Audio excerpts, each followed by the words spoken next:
Amados povos e nações de língua portuguesa, neste dia 9 de setembro do ano de 2019, os dois mensageiros que preparam o caminho do Senhor, depois de uma reunião com todos os bispos e arcebispos a respeito da mensagem do Senhor em Yahya Quilimani, vieram ao vivo na rádio Jesus is Lord para enfatizar alguns pontos muito importantes da tremenda ministração de ontem em Yahya Quilimani. Parte 3. E é surpreendente porque, ao colocar ênfase sobre a gravidade disto, ele também mencionou, o Senhor mencionou Isaías 26. O Senhor com os seus servos mencionaram Isaías 26, versículo 20, onde a porta fechou, onde a porta do céu fechou. Então, por favor, agarrem esta verdade antes que a porta feche, antes que seja tarde demais para vocês. E nós vemos que o Senhor também trouxe para eles, o Senhor leu para eles, para a igreja, Isaías 24, de 1 a 3, como que ele vai destruir a terra. Para aqueles que estão atentos para isto, certifiquem-se de que a sua perfeição, o seu conceito de salvação está correto, para que vocês possam entrar no céu, porque até mesmo a terra será destruída. O Senhor também mencionou o livro de Mateus 22, versículos de 11 a 14, onde ele diz que o Pai entrou na sala de espera para aqueles que estavam se preparando para entrar no arrebatamento, para ver os convidados, e notou ali um homem que estava sentado lá sem as vestes nupciais. Que se há algum lugar onde o Senhor escreveu, ele deixou escrito, ele escreveu e apresentou um caso contra este abuso da graça, o conceito errôneo que você vê em todo lugar na América Latina, proliferando na Europa, na Ásia, na Austrália, África, em todo lugar. Se há um momento onde ele os repreende e ele vai diretamente ao assunto com eles, o púlpito, a igreja de Cristo, o altar, os sacerdotes, os pastores, que estão pregando esta graça barata, este conceito errado da graça. Se há um momento onde ele foi diretamente ao ponto com eles, os levou diretamente ao assunto, foi quando agora ele falou a respeito de Mateus 22. Deus Pai vindo para checar as pessoas, aqueles que foram convidados, que deveriam entrar para a ceia das bodas do Cordeiro no arrebatamento. E você vê lá dentro, Deus Pai encontra um homem que ele o chama de amigo. Javé, meu amigo, amigo meu. Amigo, eles são amigos, ele os chama de amigos, significando que eles se conheciam um ao outro. E ele pergunta, amigo, como você entrou aqui sem as vestes nupciais? Significando que as vestes nupciais foram dadas gratuitamente para todos. Você pode ver o coração de Deus, que quando ele enviou Jesus para a cruz, quando ele criou o homem, a intenção dele é que não houvesse morte, mas que todos vivessem eternamente. Que quando ele enviou Cristo Jesus para a cruz, ele também tinha a intenção de que ninguém fosse para o inferno. Que literalmente todos entrassem no céu. E ele proveu as vestes de justiça gratuitamente, como um bônus. Gratuitamente para todos os homens. E a falha em usar as vestes de justiça é agora a culpa daquele que está nu lá, aquele que não está usando-a. Em outras palavras, ele está dizendo que os outros, quando eles receberam Cristo Jesus como Senhor e Salvador, a graça, a salvação da graça, eles foram adiante, eles a receberam e então eles abriram as mãos, receberam-na nos seus corações e então depois disso eles a vestiram e andaram na salvação da graça e eles incorporaram a justiça, significando que há um esforço da tua parte. E é por isso, quando ele encontra um homem lá que não está usando as vestes, ele fica chocado e diz, por que você não está vestindo as suas vestes? estava disponível para você. Por que você não está vestindo? Significando que as vestes são de graça para que todos possam vestir. Então, onde que esta geração presente de pastores que você vê na TBN, na The Star Inspiration, ou qualquer que seja a TV, que você vê globalmente também na África, em todo lugar, Quênia, na Europa? De onde que eles conseguiram este conceito? De que uma vez que você nasceu de novo, uma vez que você recebe a graça, agora pronto, a tua entrada é garantida. Em outras palavras, justificados eternamente. De onde que eles pegaram este conceito? Quando o Senhor está apresentando aqui, na entrada para o arrebatamento, Mateus 22, que há um trabalho, que há um papel da sua parte como crente. Você tem que aceitar a graça, recebê-la, vesti-la e andar nela. Então, de onde que esta geração presente, esta igreja presente, tirou isto, esta noção enganosa de que uma vez que você recebeu Cristo, tudo bem, agora você está justificado. Então, foi uma conferência tão tremenda que o Senhor teve ontem com a igreja, para falar com ela, para endireitá-la, para curar o erro dela, a falta de entendimento.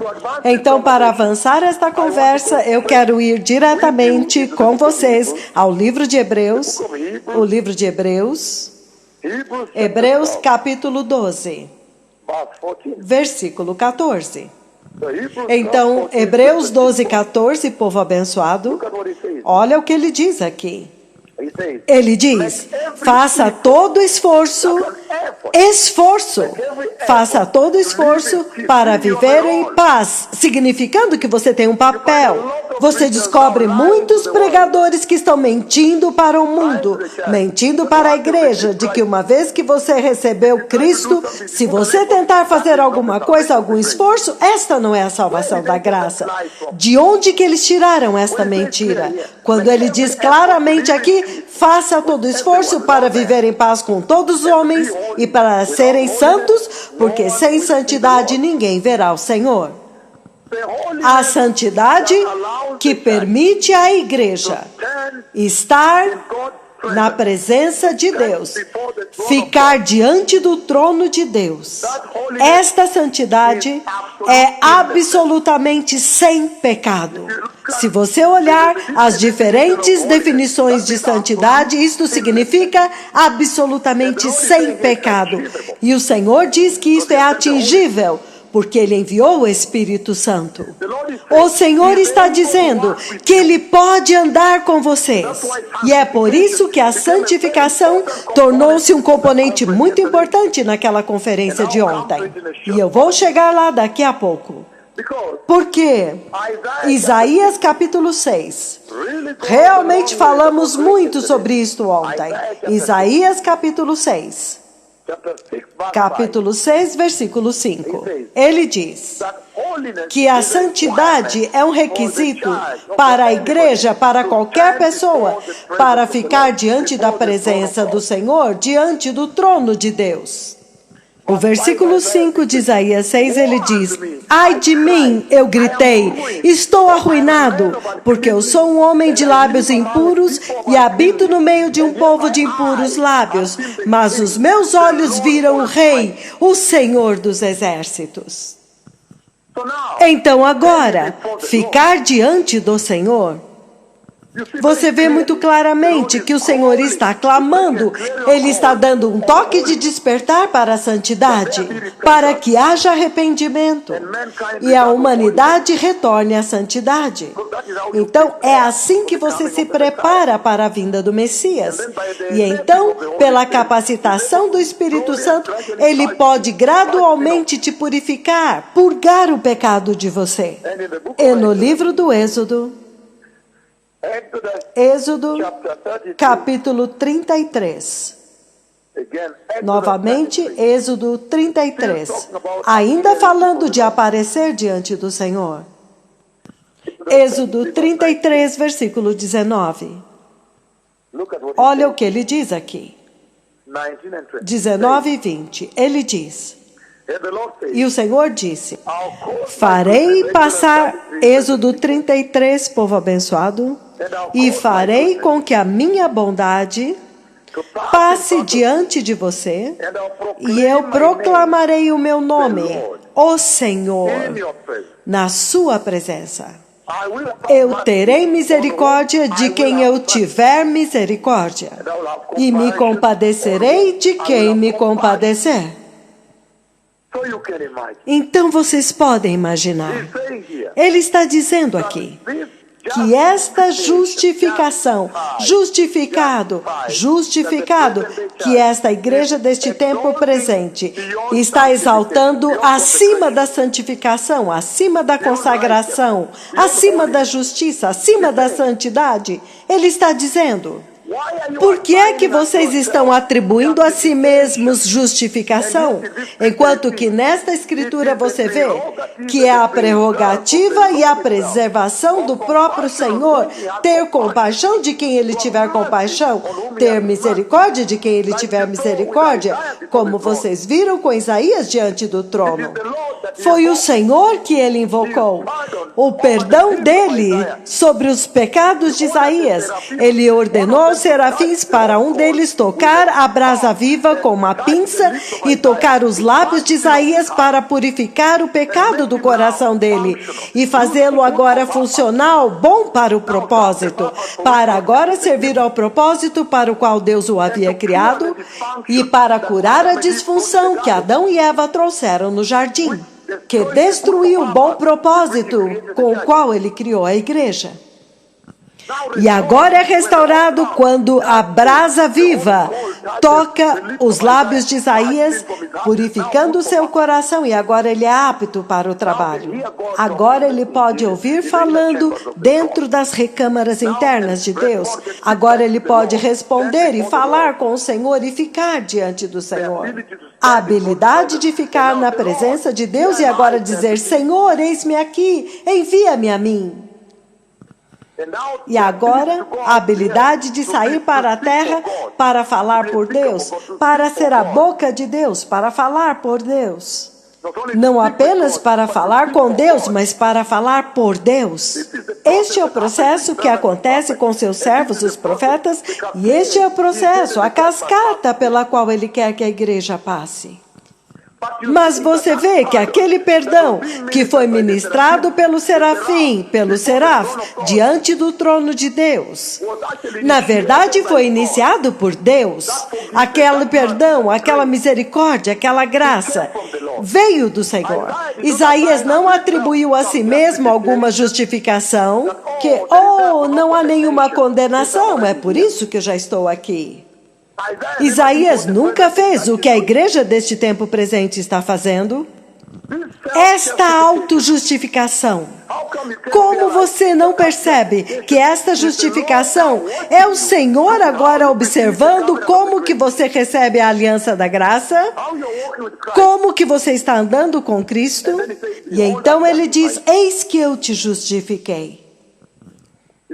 É o oposto. Começa com a salvação, o arrependimento do pecado, a salvação da graça, recebendo Cristo Jesus como Senhor e Salvador, e então abraçando a justiça que esta salvação dá para o teu coração através do Espírito Santo, observando a santificação, consagração, separação para o uso de Deus. Então o Senhor agora te justifica. Esta foi a cronologia. Mas o que é isto? Onde agora todos justificados e ratificando o pecado, legalizando o pecado na vida dos crentes. Esta é a conferência que o Senhor intencionava e o Senhor entregou ontem para a igreja. E vocês veem que, mesmo na escritura que eu li, nós lemos Êxodo 33, de 19 a 20, que é Deus quem agora decide sobre quem Ele terá compaixão, de quem Ele terá compaixão, de quem Ele terá misericórdia, para quem Ele vai manifestar graça, vai dar a graça e o perdão. Então, nesta conversa, de equilibrar entre santificação e justificação. Agora olha isto. O Senhor vem muito abertamente e repreende a igreja deste dia presente que está dando um passo à frente para justificar. Não se preocupe, não se preocupe, continue assim. Nunca a aliança da graça foi intencionada para proliferar o pecado na vida dos crentes. Isto realmente desonra o horrendo sacrifício que Cristo deu, suportou no seu próprio corpo na cruz do Calvário. É surpreendente. Então, povo abençoado, o Senhor ontem teve uma tremenda conversa. Uma séria conversa com a igreja deste tempo presente. E ele fez para eles perguntas muito sérias a respeito deste assunto da consagração, da justiça, da santidade, da santificação. Porque a igreja deste tempo presente está dizendo que você não tem que fazer esforço, que não há necessidade de fazer esforço. Se você faz um esforço, eles dizem, bem, isto agora não é a graça. Que Jesus já consumou tudo. Que se você se esforçar para se vestir com santidade assim, ou escolher vestir-se santa assim, então isso não é a graça? Isso não é graça, porque Jesus já te justificou de qualquer forma. De onde eles pegaram esta noção?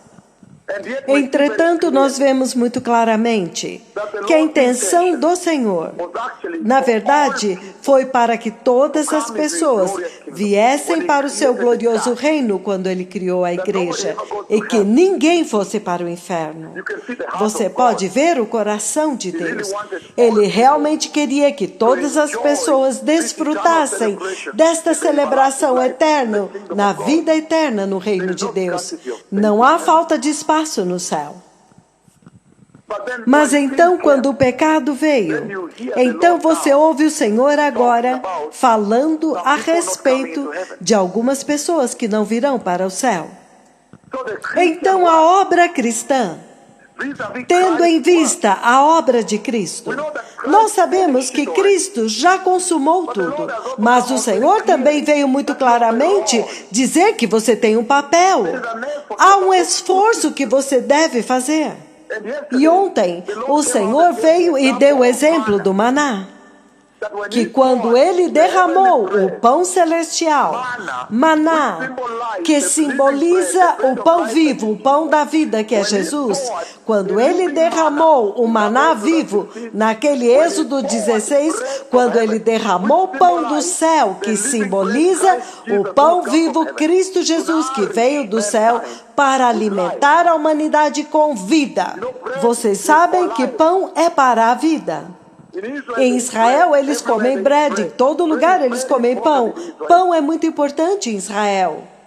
E é importante em todos os lugares também, em todo o mundo. Mas pão sustenta a vida. Então, o Senhor, ao derramar maná do céu, Ele estava essencialmente profetizando a respeito deste verdadeiro pão da vida que viria do céu. Para alimentar e sustentar a vida cristã, para sustentar a vida espiritual, a vida que Ele deu à humanidade, que vai transcender esta vida, que vai diretamente para o céu, a vida que não acaba, o pão da vida.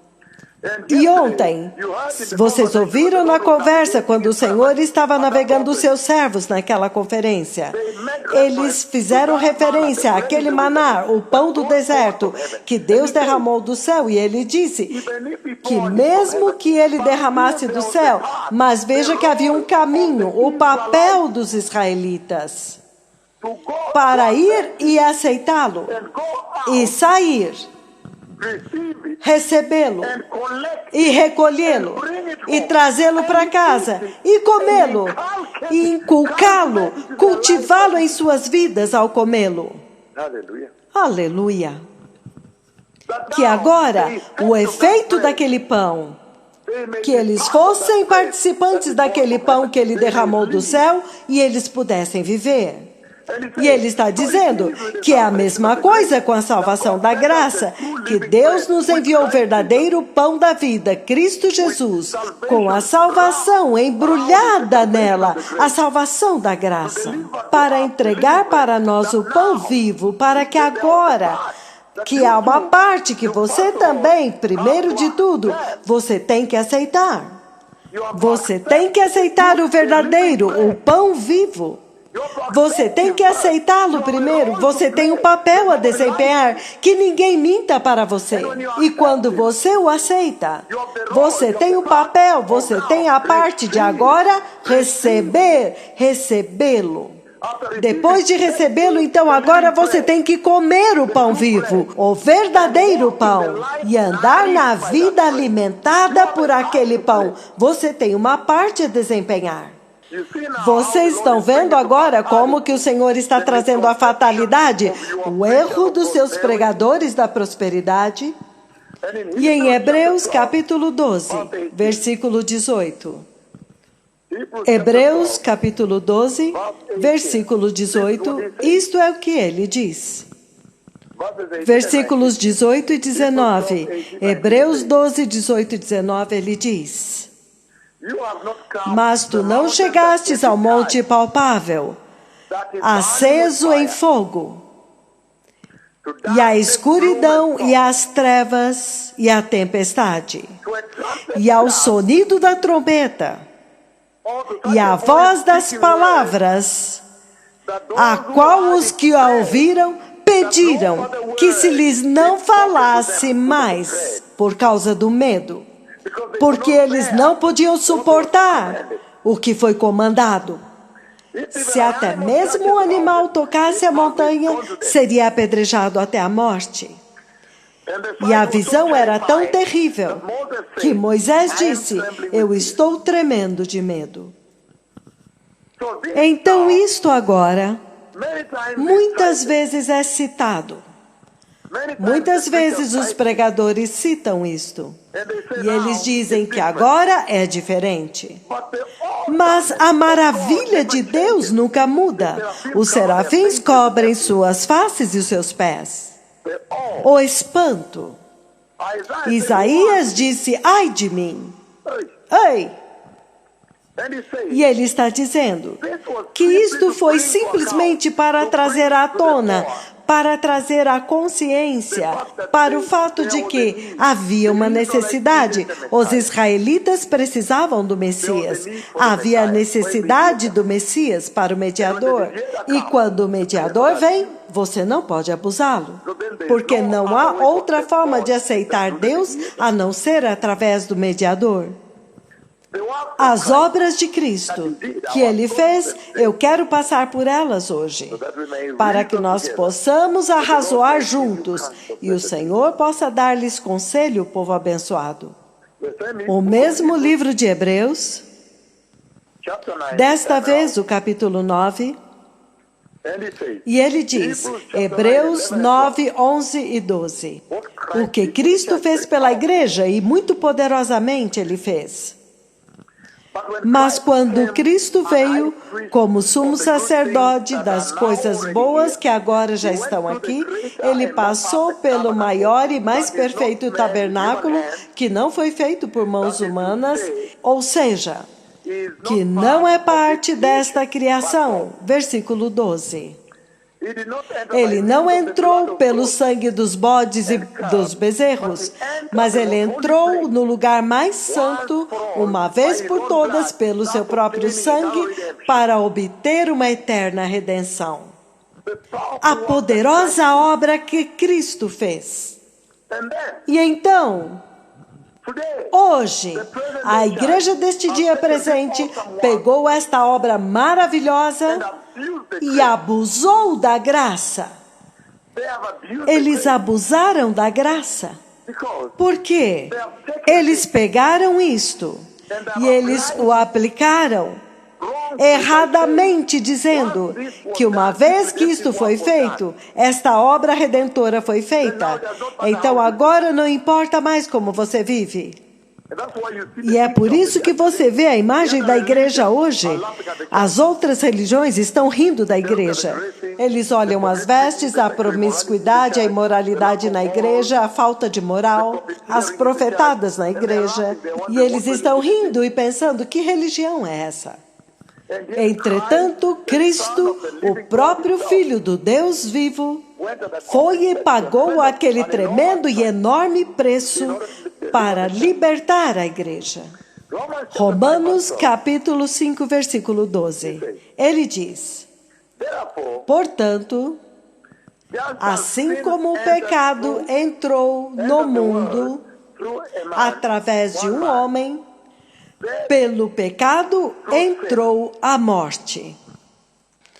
E desta forma, a morte veio para todas as pessoas, porque todos pecaram. Então, este é o desafio. Então, para aqueles que estão falando a respeito de justificação, que você já está justificado, você pode viver como você quiser, você pode viver a vida que você quiser. E quanto a esta seríssima afirmação a respeito do pecado que a Bíblia coloca, que o pecado leva à morte, que uma vez que você nasceu de novo, você não precisa se preocupar. Simplesmente viva como você quer. Esta é a conferência que o Senhor trouxe ontem, porque o Senhor queria abordar este assunto da santificação. E por que isto é tão crítico? É porque é uma fundação, é a fundação da salvação da graça. E que depois disso, então a justificação é obtida pelo próprio Senhor. Hebreus capítulo 10. Versículo 10.